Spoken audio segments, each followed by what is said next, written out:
Today we're going to break down the pro serve to give you the main 5 things that all the pros do with their serve to make it amazing, and look at some of the most common errors that we see players doing at the club and avoid those, and give you a simple technique that you can follow to make sure you are starting the point effectively.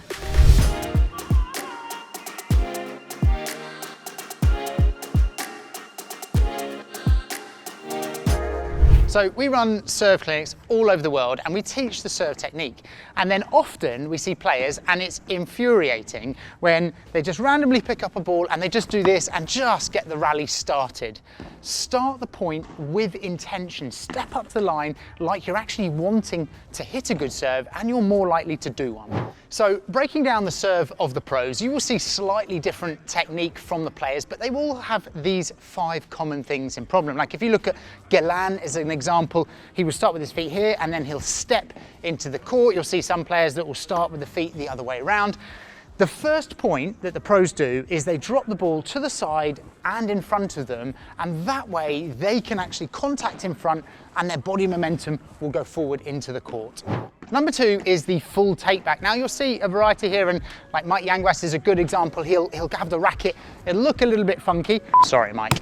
But the idea is that all of the players will go all the way back on their take back, and this will allow them to go through the ball. The take back will be above the contact and they're going to swing down towards that ball. But most importantly, when you are serving, get that racket all the way back for your action. Number 3 is that the pros will all contact as close to waist height as they can. Even some might be slightly over. They need to watch that a little bit, and we are not mentioning any names. But the idea being that the ball comes up to their waist height, because from here you can actually really attack that serve. You don't see any of them hitting around ankle or knee height and then having to loop the ball to the other side.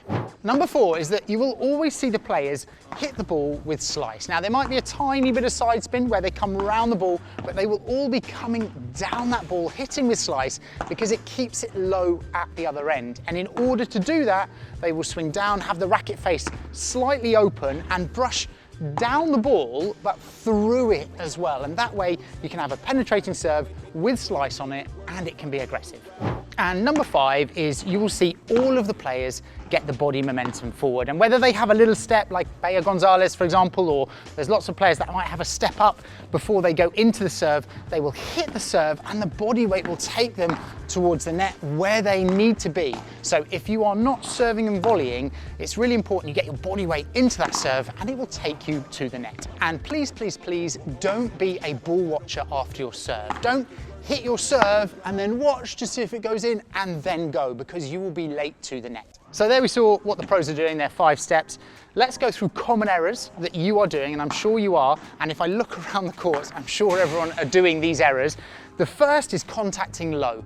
Yeah, dropping the ball and hitting up over the net, and that way it's going to be bouncy at the other side because it starts low, it has to go up to go over the net, and therefore it's easy for your opponents. So please stop doing that. Common error number 2, and this is often from tennis players, and this is where you drop the ball and it comes up to a good height, and you start at a good height and it all looks good until it goes wrong, and you bring the racket down below the contact and hit up on the ball like you're going to hit a topspin forehand. So it ends up looking a little bit like this, and you roll that ball over. Now, if you absolutely rip it with topspin, then it could be an effective serve, but I'm saying don't try that at home. Try and go from this position here, straight down to meet the ball and open the face so you can hit with slice. And common error number 3 is, we talked about it at the very beginning of the video, is this intention. You've got 2 serves, so go for your first serve. If you miss it, it's not the end of the world. You get a second serve and you can always be a bit safer with that, but step up this line and think, right, I'm gonna really attack this and go for my serve, and that way you can at least start the point in an attacking frame of mind. So to hit those 5 steps from the pros and to avoid the common errors, I'm going to set you up in the right position. And if you're learning this technique from the beginning, this is a great way to start. Imagine you've got a clock face here. This is 12 o'clock here. My feet are lined up. I'm going to hold the ball out at 11 o'clock shoulder height and my racket shoulder height at 3 o'clock. So 11 o'clock, 3 o'clock. From this position, you're going to drop the ball down, and from this height, it will naturally come up to about your waist height so that you can easily swing down and through the ball. If you are consistent from the action and the start, you are more likely to be consistent with the result. And if you watch the pros, loads of pros just start like this to keep it simple.